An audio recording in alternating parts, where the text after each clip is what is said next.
আপনি এত শাস্তি তাকে দিচ্ছেন কিন্তু সে কোনো শাস্তিই পাচ্ছে না। আপনি তাই এত আয়াত তেলাওয়াত করতেছেন, এত মানে শাস্তি তাকে দিচ্ছেন কিন্তু কি তার কোনো শাস্তি অনুভব হচ্ছে না। সে হাসতেই আছে অথবা আপনার সঙ্গে মজা করতেছে। এরকম অনেক ভয়ানক, ভয়ানক জিন হয়ে থাকে হযরতগণ।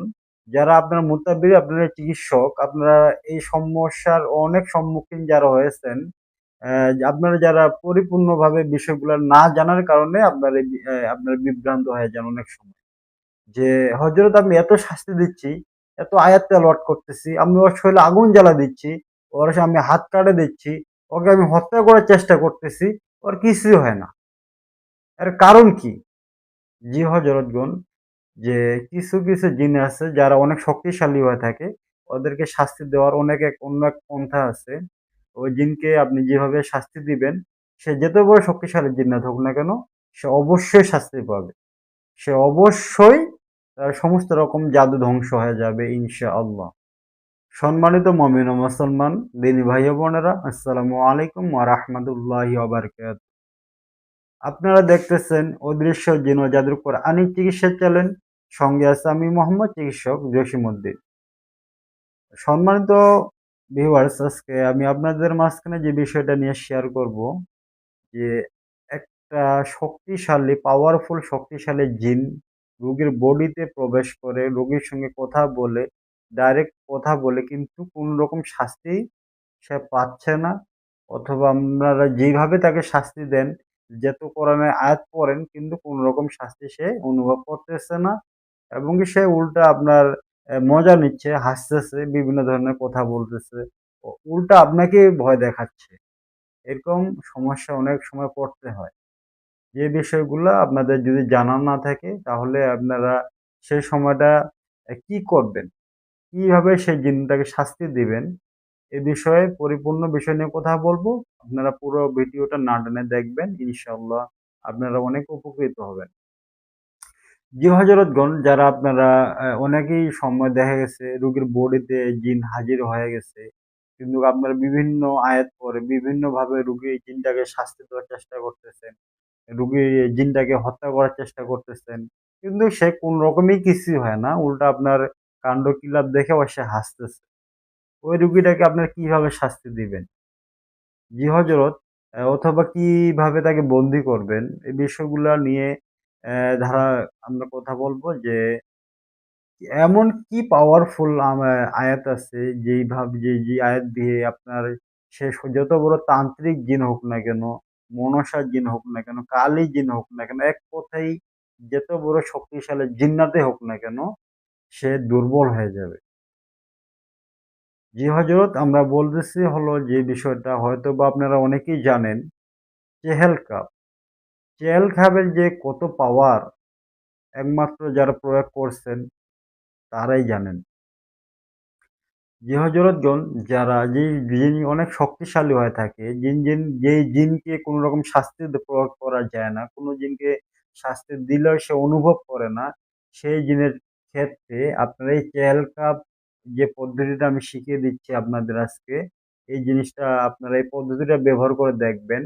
ইনশাআল্লাহ সে যত বড় শক্তিশালী জিন্নাত হোক না কেন, সে অবশ্যই শাস্তি পাবে। এবং কি তার সমস্ত রকম জাদু ধ্বংস হয়ে যাবে। আপনি তাকে যে শাস্তি দিবেন না কেন সে সেই শাস্তিই পাবে। চেহেল খাপের যে পাওয়ার কতটুকু একমাত্র যারা আপনারা বড়, বড় মুতাব্বির আছেন উনারাই ভালো জানেন।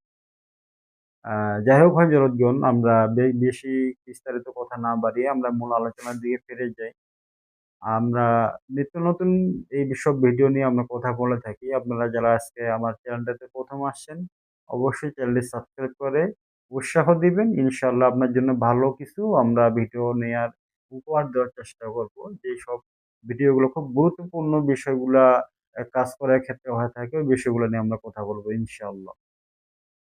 জাহাজ হলো চেহেল কাপ, আপনারা কিভাবে প্রয়োগ করবেন? একটু সরিষার তেল নিবেন। একটু সরিষার তেল নিয়ে চেহেল কাপ ৭ বার পাঠ করবেন।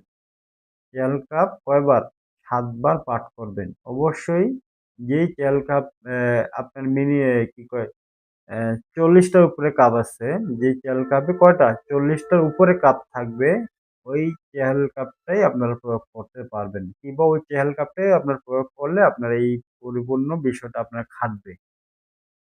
জি হজরত, আমি আপনাদেরকে স্ক্রিনে চেহাল কাপটা দিয়ে দিচ্ছি। আপনারা দেখে আপনারা মুখস্থ করে আপনারা যেকোনো সময়ে আপনারা এটা প্রয়োগ করতে পারেন, কোনো সমস্যা নেই। আপনারা কি প্রয়োগ করার নিয়ম হচ্ছে যে ৭ বার। ৭ বার তেল কাপ পরে আপনার তেলটার মধ্যে দম দিয়ে দিবেন। দম দিয়ে ওই তেলটা আপনারা আঙ্গুলের মধ্যে নিয়ে পিছন থেকে একবার কানের মধ্যে এইভাবে জাতা দিয়ে, একবারে জাতা দিয়ে ধরবেন। ঠিক আছে? কানের মধ্যে জাতা দিয়ে ধরবেন। সে যতই বড় শক্তিশালী জিন্নাত হোক হোক না কেন, সে দেখবেন সে বাবা, বাবা আপনাকে বাপ ডাকবে। আপনাকে বাপ ডাকবে যে, "বাবা আমাকে ছেড়ে দাও। আপনি যা বলবেন আমি তাই করব, আমাকে ছেড়ে দাও।" এই চেয়াল ঘাবে এত একটা পাওয়ার হয় জড়িত। যাই হোক, আপনাদের কাছে শেয়ার করলাম। ইনশাআল্লাহ আপনারা যারা এইসব সমস্যার সম্মুখীন হয়েছিলেন, আপনাদের এই বিষয়টা শিখা থাকলো। অবশ্যই আপনারা প্রয়োগ করবেন। ইনশাআল্লাহ ভালো একটা রেজাল্ট পাবেন। তবে চেয়াল ঘাবের জাকাত দিয়ে রাখলে সবথেকে ভালো। যারা বিশেষ করে মুতাব্বির আছেন আপনারা, খেয়াল কাপে জাকাত দিয়ে রাখলে সবথেকে ভালো হয়। এই খেয়াল কাপের প্রচুর পাওয়ার এবং কি এই খেয়াল কাপ দিয়ে অনেক বিভিন্ন ধরনের বিভিন্ন কাজ করা করা যায়। মীর মহব্বতের বশীকরণের অথবা অ্যা স শক্তিশালী জিনদেরকে শাস্তি দেওয়ার যে বিষয়গুলা, অনেক বিষয় নিয়ে খেয়াল কাপ দিয়ে ভালো ধরনের কাজ করা যায় এবং ভালো একটা রেজাল্ট পাওয়া যায় আলহামদুলিল্লাহ। তো আমি একসময় তেল কাপের জাকাত কিভাবে দিতে হয় এই বিষয়টা নিয়ে ভিডিও করব। যদি আপনারা যদি আপনার প্রয়োজন হয় আপনারা কমেন্টে জানাবেন। ইনশাআল্লাহ আমরা একটা ভিডিও আপলোড করব। আজকে এই পর্যন্তই। আসসালামু আলাইকুম ওয়া রাহমাতুল্লাহি ওয়া বারাকাতুহু।